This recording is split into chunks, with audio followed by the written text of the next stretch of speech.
Hi there, welcome back to another episode of FinTech Walkabout. Again, I'm Will, where we're deep diving into interesting people's stories within the realms of FinTech and open banking. Joined today by a challenger in the payment space, changing the way people get paid. John, it'd be great to get a quick intro on you and on SteadyPay. Hey, John Downie, CEO and founder of SteadyPay, or JD as a lot of people seem to call me. Makes it easier. Your choice or not? Rolling out random names. Yeah, I get Will Bill all the time. Yeah, exactly. So from a SteadyPay standpoint, we started that about 5 years ago as a disruptive force in how people get paid. What we saw was a massive rise in gig and flexible work, and with that rise in gig and flexible workers, they were being fundamentally discriminated against by traditional lenders and banks. If you went to a bank and asked to borrow money but had flexible income, no. If you if you were an immigrant or from a different country perhaps, also no. So for us, we ended up creating a solution which has ended up morphing into a set of financial products to help flexible workers get paid faster, quicker, better, and more fairly, so they're not being hit with massive interest rates, etc. It's obviously not a British accent, so is that like a personal pain point that they've come across? Well, so the good news, originally from New Zealand, I think the personal pain point is when people think I'm Australian. So I did a lot of work across Australia and New Zealand in the early days for consulting a lot of banks. Saw the lack of innovation being driven by a lot of the banks, even though they really wanted to but couldn't. Yeah. And even when they wanted to fund it, they got mired in external politics, a lot of problems. And for me, coming to the UK was a natural step with open banking and the ability to access things. So we just there's a few things that we required to make SteadyPay successful. The three things for us were we needed a forward-thinking regulator, which the FCA 5 years ago was. We can talk more about that later. The open banking, so access to people's transactional data, because that's how we were going to, and we do, process risk, and access to capital. So it's gotten better across Australia and New Zealand, but in reality, raising funds is tricky everywhere, and was definitely more difficult and still is difficult in the smaller markets.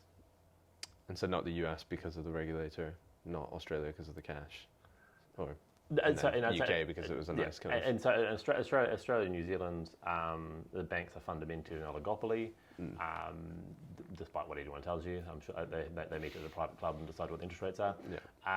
And for them, while open banking has eventually arrived, they've done quite a good job of lobbying it to water it down, so it's actually nowhere near as good as it could be.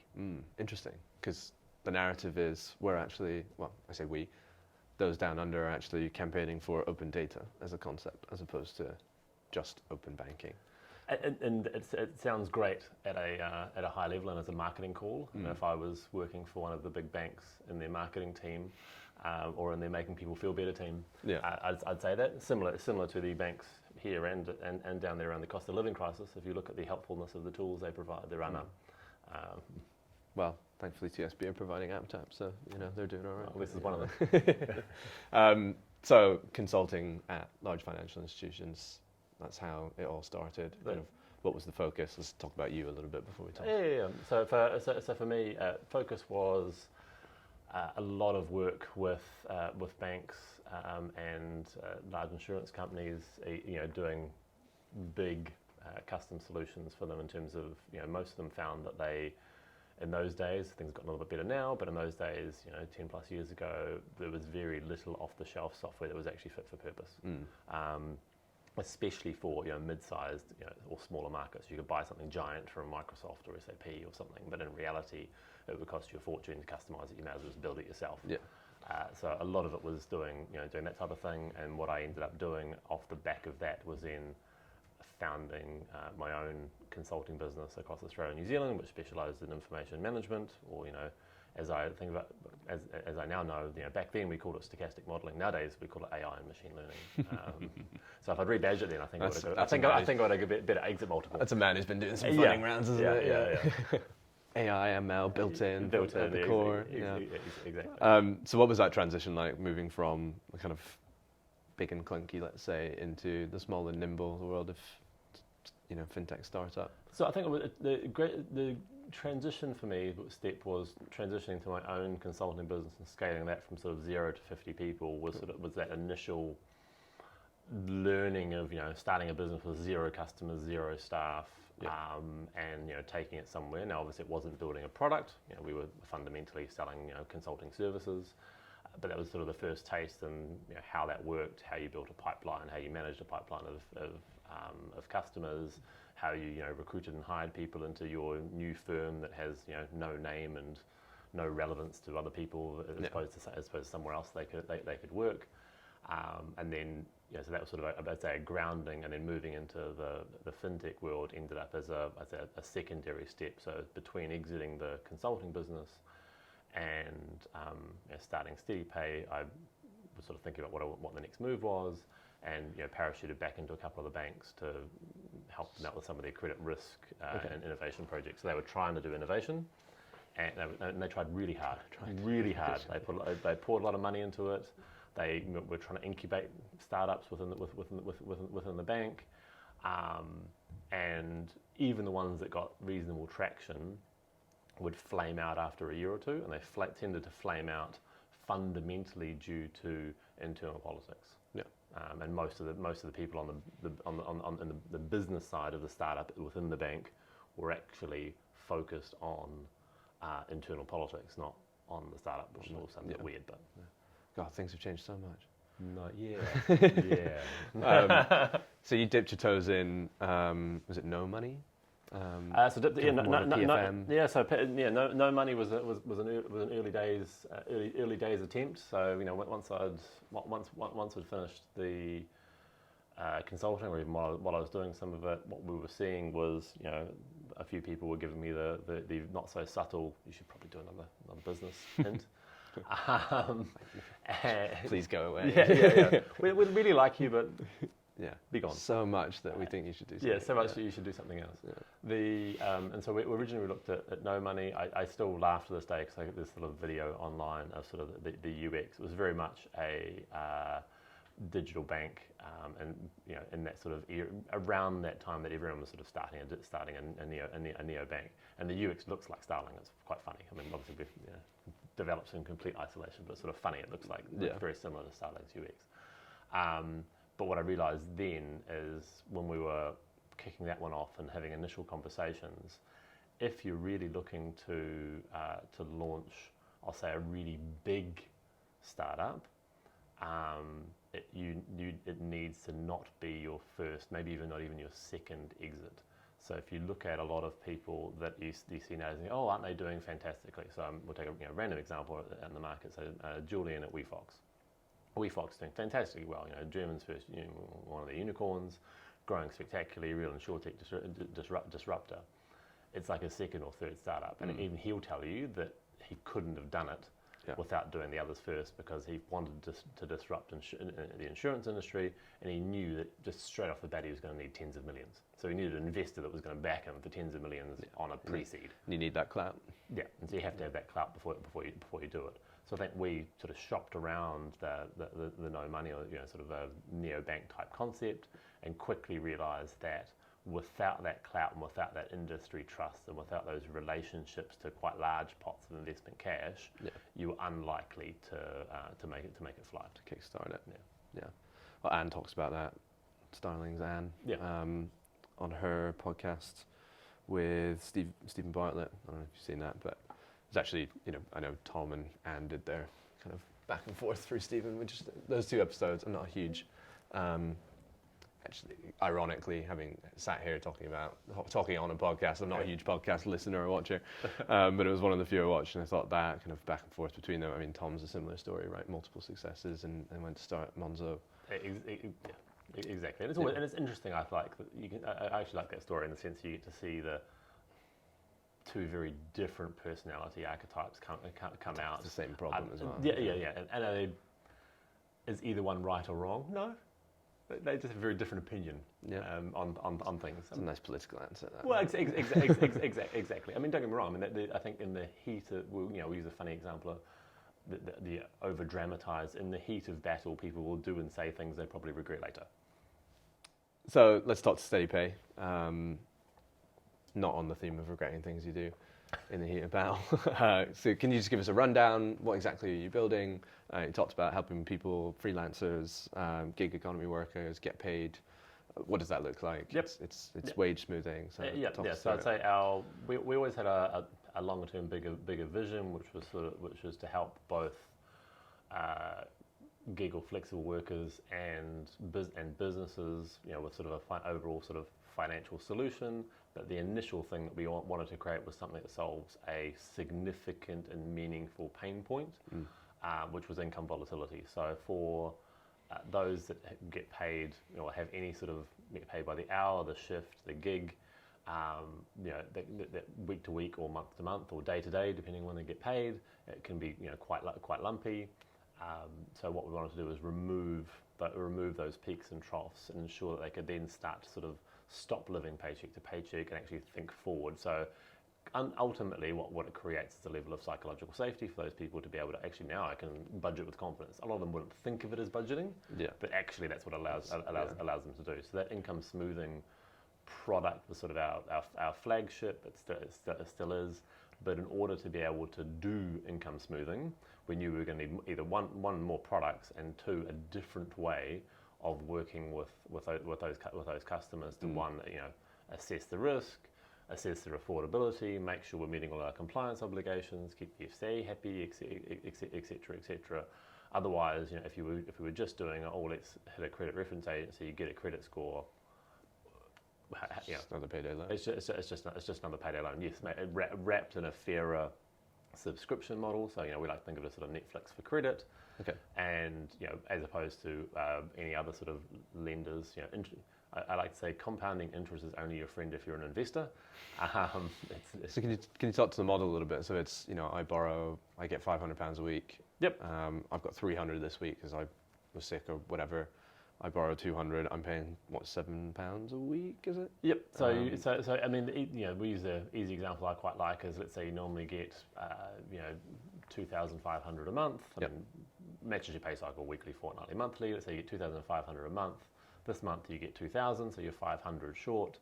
We'll advance you the 500 to make up the difference, and you'll generally pay that back over the next, I say 3 to 5 months, and the reason I say 3 to 5 is because if you have another down period, you actually can get another top up. So it's sort of it looks like 3 payments, but actually it usually takes about 5 months to get repaid. And as long as people are paying their subscription, that's the idea. The idea is the solution smooths your income, and you don't need to worry too much about where you're sitting at in terms of overall balance. And yes, it's £7 a week now. So it's almost an APR, but it's not.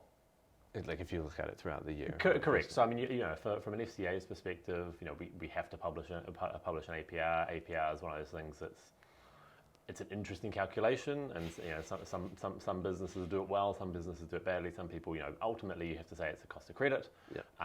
And for us, here's the cost of credit. What we actually found is that a large chunk of our customers, because it's back to that sort of 3 to 5 months, they're using it a lot during the year. So over the course of the year, while the maximum balance is £1,000, they'll actually tend to use more than £1,000 during the year. Okay. So it depends how you want to calculate APR. Okay. So it almost acts as a subscription-based overdraft. Almost. So I think that what we've found is that for us, financial products, as you probably see, are not mutually exclusive. So what are you competing with overdrafts? Not really. Some of our customers have got them, and it's about how you use them. I think nowadays seeing that the majority of banks' overdrafts are either 40 or 50% interest. If you're sitting in your overdraft paying 40 or 50% interest, you're paying somewhere between £2 to £5 per day. Now, it doesn't sound like a lot, then obviously you start adding it up and you go, £2 to £5 a day over the course of a year is actually a massive amount of money that we're generating for the bank. Or you can get a flat fee like SteadyPay for £7 a week. So the idea is trying to get people away from those higher cost solutions. Yeah. And in this case, in that example, overdraft, or a really high cost credit card, or a payday loan, or even the borrowing from friends and family, which is super stressful. Yeah. And while your friends might not charge you interest, they also might not talk to you again if you don't pay them back. I got 2 questions off the back of this, but you mentioned validating affordability, the ability to pay that actually pay that back. as well as what their income looks like. Is that open banking then? Is that Yes. finally make it relevant to the open banking Yeah. podcast? Whoa, and we got there. So we 100%. So we knew that we needed a different approach to sort of credit risk and affordability. Our original hypothesis was that we could take transactional banking data and make our risk and affordability assessments based off that. So as opposed to people filling in a form, which would have been very old school, or someone trying to submit some data and do some sort of weird thing, and making it very transparent and easy for our users. Connect your bank account. Less than a second later, the system can tell you yes and a no, but also tell you a lot more about yourself. So it's that ability to eventually, we'll talk more about later, provide some level of financial guidance, but also actually being able to pull in all those transactions. Now we pull them into our machine learning model. It's a set of mini models. We can talk in lots of detail in terms of how it does it. We're big fans of explainable AI. So for us, we pull in a lot of data. We make those sort of general risk and affordability decisions. And I think nowadays, if you see a lot of the FCA's guidance, a lot of it is 100% aligned towards affordability. So you need to be it's on the lender to make sure that you actually if you're giving money to someone, that they can actually afford it. Now, good news, all they're paying is £7 a week in terms of subscription, so it's not some sort of scary compounding interest, but at the same time, they should be able to afford to repay it. Yeah. So they have to be able to repay £1,000. Well, so they have to have the capacity to be able to repay £1,000 over time, and for any individual loan, loan air quotes, if we were advancing 400 or 500, their situation needs to look good. The beauty for us of using the open banking approach and feeding that into our risk engine is that we can continually re-underwrite in real time. Okay. So for us, it's a continual process. So it's not an underwrite at time of lending. It's an underwrite and then an ongoing monitoring of that default risk financial situation. Exactly. Yeah. And our long-term vision is to make much more of that information available to our users in a consumable way. So the interesting thing for us is that all of our users come to us with we've asked them, do you want graphs, do you want PFM stuff, and the answer is no. They all want that. Their line is, can you do it for me? Yeah, it's that. We get the same thing, right? Like toe that line between education and automation. Exactly. So you see a lot of startups like, oh, we're going to do financial education, and I'm like, well, I admire what you're thinking, but actually it's that it has to be that balance between education and automation, and they want the information, but it's almost, and the power to say yes or no. Yeah. But ultimately, a little bit of education gets baked into it, but automation. Yeah, 100% agree. And so that takes me to my second question, which is potentially controversial. Do you think this kind of thing is reflective of how BNPL might evolve? Because it's a bit of a shit show, isn't it, at the moment? So BNPL, especially in the consumer space, is currently we're casted as morally hazardous. Stealing that. Huh? I'm stealing that. And the reason for that is that as startups by their very nature push regulation, or regulation follows startups into a particular area. So BNPL, you can see the stats in the sense that BNPL has taken revenue away from credit cards and other sources. From the merchant's perspective, it makes complete sense. I can increase my basket size, sell more stuff, get paid. Woohoo! From the consumer side, unfortunately, back to people not necessarily taking that step back to look at their holistic financial picture, it makes it easier for them to overspend. And that's where we get to the moral hazard of it. And at the moment, BNPL providers haven't been regulated and to be able to sort of been getting away with it. As they move towards regulation, like many industries that sort of starting out, unregulated crypto is another example, they'll all eventually end up with a level of regulation if they want to be mainstream and successful. So I think what we'll see is a lot of those BNPL players that want to be successful in the future will have to adopt a risk and affordability approach, whether they build it, buy it, partner for it, any of the above. Just found the subscription model, obviously, given the nature of AppTap, pretty interesting, right, compared to the kind of classic lending. compound interest model. Exactly, and I think it's an interesting space. I remember when we originally spoke to the FCA about it, and we said, actually, there's a percentage of we had some beta customers we weren't really charging, but even as time went on, we found that there was a percentage of our customers that treat it like an insurance product. In the sense that people who have Netflix and don't really watch it very often unless it's the show they really want to watch. And we spoke to them. We spoke to them in sort of surveys, because initially they started, this is a churn risk. People are not using your product. And what we found is those people are actually like, for the price, I'm happy to know it's there if I need it. So unlike income protection insurance, which insurance companies seem to not want to pay out if they can get away with it. Yeah. For us, whatever the reason you got, system detects you got paid less, you got the money, just lock it in. Yeah. So I think it's an interesting scenario for those customers that actually they can feel more protected because they know that they're going to get it. And for us, I think we didn't mention it earlier, but the industries that we've found is actually quite broad in terms of we originally thought, we're going to be Uber drivers and traditional gig workers, maybe a bit of hospitality. Turns out it's hospitality, retail, healthcare, construction, logistics, and the British Army, because who knew? Yeah, I would not have guessed. Me either. Yeah. Fair enough. It's strange that, isn't it? We starting AppTap have always felt like, we're going to cater to the classic FinTech. We're targeting late millennials, Gen Z, that sort of thing. Ended up in a very different demographic. But these are the people who are like truly engaged and keeping an eye on their budget and wanting to manage their bills and switch things, optimize spend. So you have to cater to it, don't you? But open banking, so talked a little bit about the data. What about the payments, right? So you're a payments business. Seems like you're using the AIS, the Account Information Services, for a fair amount. Yep. Are you using the PIS stuff, the payment initiation? So we are authorised for it, Yep. but historically we haven't.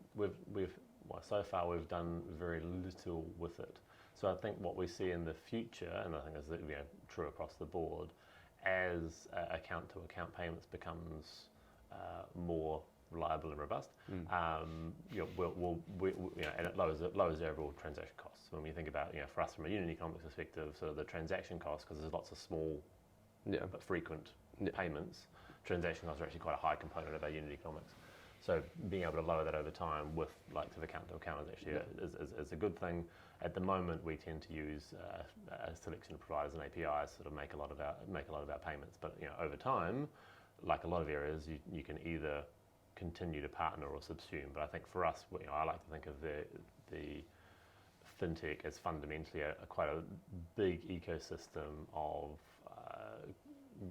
startups and businesses that actually want to help each other, and therefore ultimately, if you sort of pull it together, will actually help other people as well. Yeah, it does seem like we'll potentially start to see some kind of consolidation happening in the space, especially given where the market's at, valuations and things. I think that sort of is almost guaranteed. And as you start to see some of the we'll say bigger players, and whether they were darlings or not, they're going to need to. Whether Klarna needs to drive better in affordability, whether Monzo and other neobanks need to drive more in terms of additional products and monetization. Yeah. I think but they've got enough size, etc., that they can drive quite a bit of acquisition to pull on those now. We've seen Starlink doing it already, haven't we? Really? VRP, it's an interesting one. I mean, yes.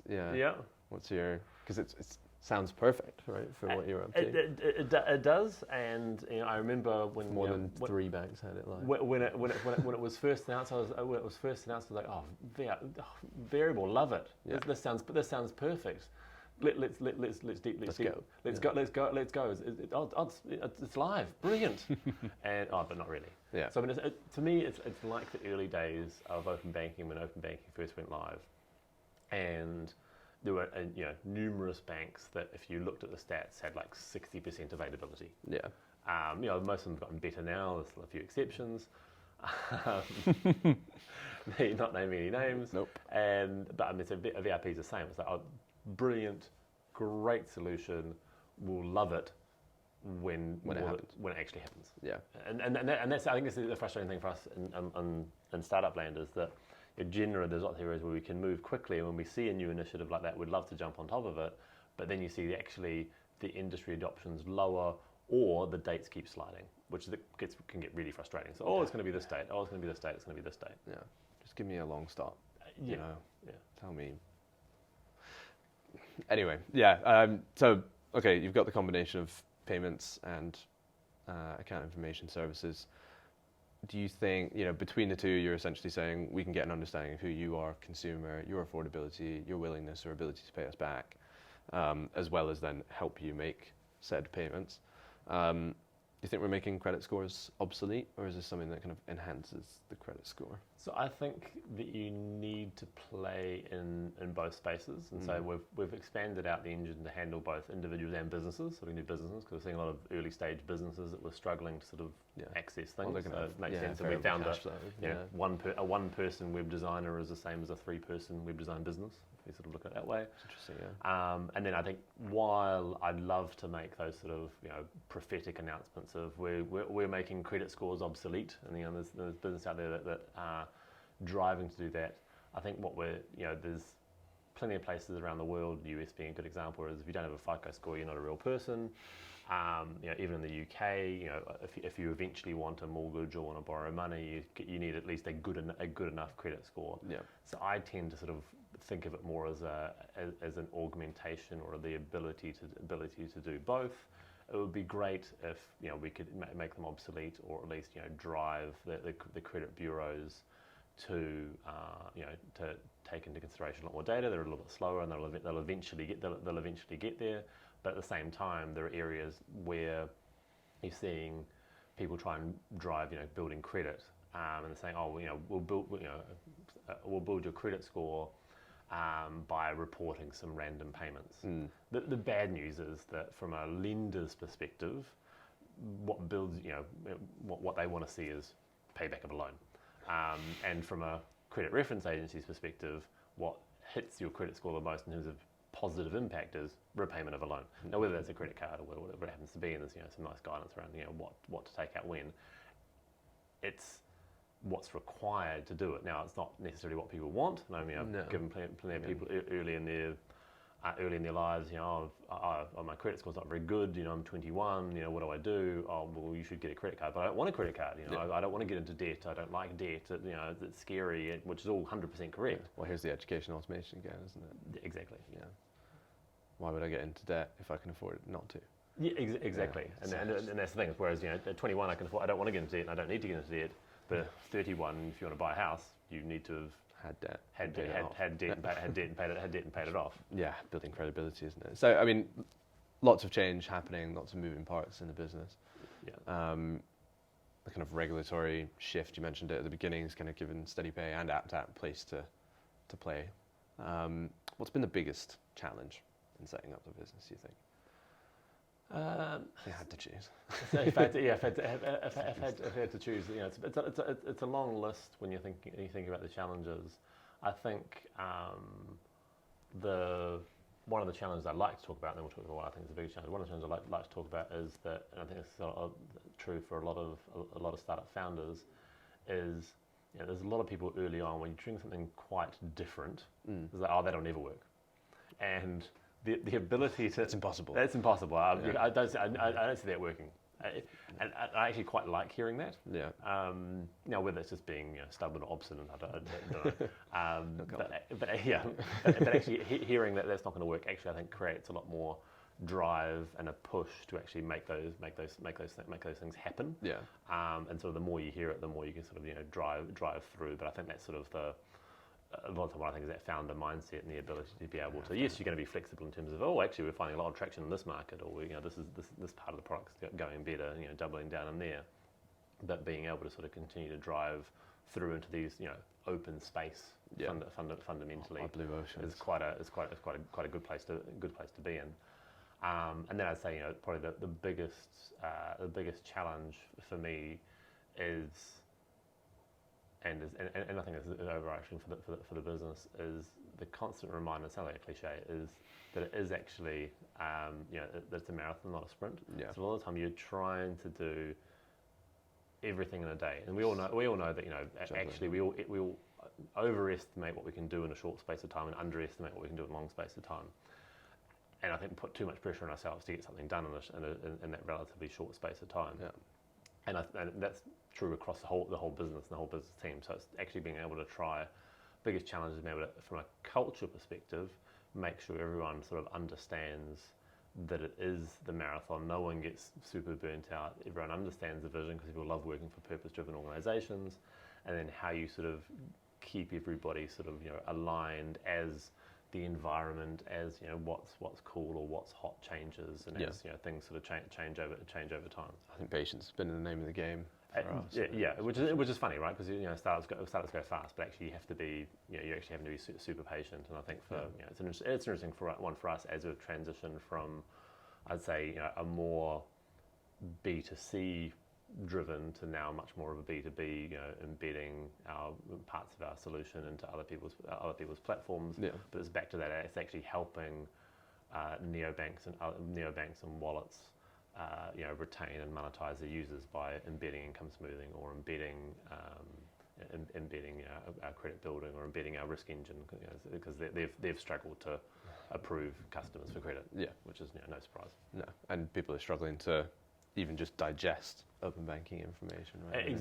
Exactly. So I think that on the open banking side of things, for us, we've tended to take the raw transactions and then process it from there. So I think it's been an interesting case for us. A lot of people will try and sell you value-added services on it, and it's been a mixed bag for us. I would generally say that most of the value-added services aren't worth it, or are not fit for purpose enough for us to be worth it. So the good example for us would be, not naming any names, but let's say here's some transactions from Tesco. Just also turns out that this particular person works at Tesco. And you're seeing the transactions come through, and both the positive and negative amounts are getting classified as expenditure. Doesn't quite sound right, does it? Given that one of them is one of them, the large positive amount, is their monthly salary from Tesco. I mean, we've dealt with that, right? Like with stuff like Amazon. Are you buying stuff on Amazon? Are you dropshipping, getting paid by Amazon, or are you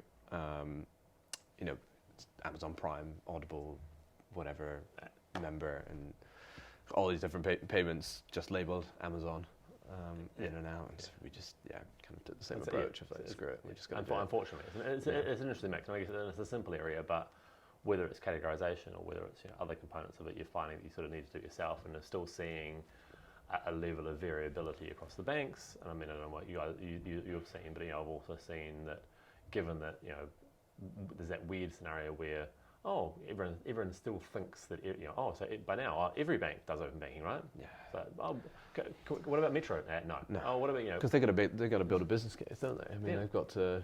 They're not mandated, so they've got to put a use case around something that's going to cost them a fortune to build. So lots of challenges, and conscious of time. So what do you think is? There are a lot of things, a lot of hurdles we have to overcome, but what gets you excited about open banking?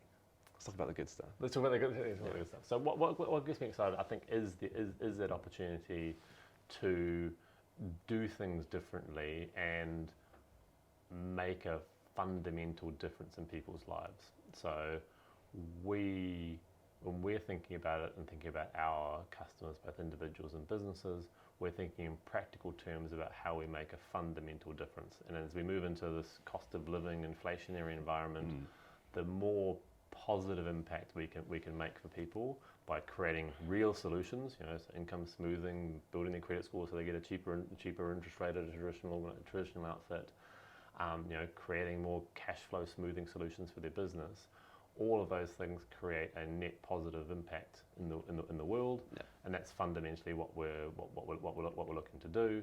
And I think and that's part of why I'm speaking at Web Summit next month. And my topic at Web Summit is can FinTech help solve the cost of living crisis? So it's back to that ecosystem play. It kind of has to, and it has to, right? Yeah. So it's like how do we pull together as a FinTech collective to actually help solve it, because the politicians don't seem to want to help solve it. So let's try a different approach. Yeah, I think we resonate a lot with that at AppTap, of course. And so on similar vein, but on the topic of education versus automation, does it really matter at the end of the day if a consumer kind of knows what's happening? Does it matter if they know what open banking is? To be honest, no.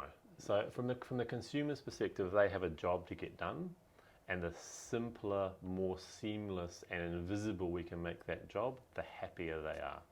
So if behind the scenes it's open banking, great. If as part of that there's some embedded finance, also great. Now obviously you're not trying to hide anything from the customer. They need to be informed and aware, but at the same time they don't want to read 500 pages about it either. No one reads terms and conditions. When was the last time that anyone read the terms and conditions for anything? We give away your firstborn, except. Yeah. Phew, dodged a bullet. Yeah. So no one reads terms and conditions. So from that perspective, people want simple, easy, embedded, and I think we're going to see more of that. You mentioned earlier consolidation within the FinTech landscape, but also some of that consolidation will be driven, and there's a lot of super app aspirations. Now that's going to be interesting to see how people want to pull it together. I mean, obviously people will be using WeChat and others as the reference. Yeah. But is that going to work the same in UK, Europe, or US? Probably not. I imagine. No. Yeah. And it's like which brand ends up owning that experience. Exactly. And people are a little bit shiftier in terms, or less trusting in terms of let's trust it all to one brand. Yeah. I don't think so. So how many messenger apps is most people have on their phone at any one time? Yeah. Fair enough. Okay. Well, we're running low on time, so let's talk very quickly what comes next for SteadyPay, and then if there's anything you want to plug to the floor, now's the chance. So next, we're continuing to grow heavily into our B2B space. We've got a lot of neobanks and marketplace partners that we're going live with over the next sort of 6 months, and that'll take us well into sort of 2023. And then from there, we're moving towards our sort of next market, which we're talking to a few players in terms of international markets. So it's a combination of a few of the EU geographies are looking quite nice, as well as a few of the red states in the US are actually quite nice from an expansion perspective, and where investors get excited. I mean, as we're all seeing, it's a tough market to be raising capital in. So the quicker that a business can get to profitability, the better. Yeah. And that's what we're driving to. So we'll be profitable by Q1 23, which puts us in a nice position for the next round of funding. Yeah. Which as part of that web summit, I'll be looking for to make connections with some of those investors for the next round. Sifting through tens of thousands of people. Exactly. Yeah. Good fun though. Yeah, what is your development services? Yeah. Or recruitment. Well, yeah. Cool. So anything you want to plug beyond funding round? I think everyone's always funding. So I mean, for us, I'd say a key plug is as an embedded finance provider with a fantastic open banking based, AI-driven credit risk engine that can solve the affordability problems for BNPL and others. Our customers can and do choose to plug in whatever component of the stack works well for them.